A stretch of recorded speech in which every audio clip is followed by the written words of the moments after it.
Hello, this is Dr. Nanette Hoxon from the Altar of Mary. Inano ko na sa inyo yung mga politicians na like Lucy and Richard Gomez.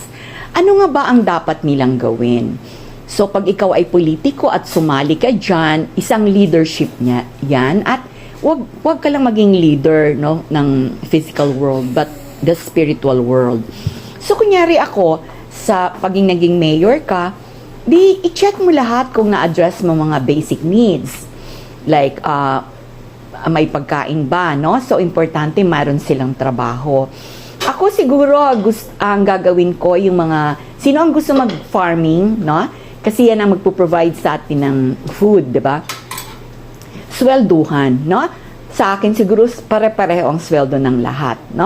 May kanya-kanya tayong role. Diyan ang nangyayari yung bakit nag-ano tayo ang tawag dito, uneven, no, yung wealth.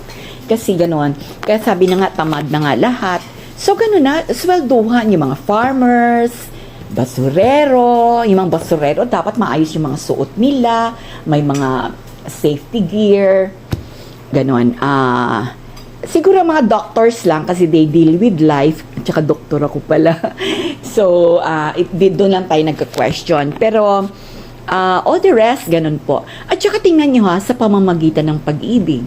Pag nag-fall in love, ang binabase na natin yung economic yung financial, hindi na tunay na pag-ibig. Kaya nakita mo ang mga marriage nasisira kasi built on ano siya ang foundation niya is pera, 'di ba? Economic. When dapat love. Kaya ganon. So magandang ganon, pantay-pantay lahat para matugunan na natin ang ikaganda ng mundo kasi ito yung talaga yung pinapagawa sa atin. I-recreate natin ulit ang mundo ngayon.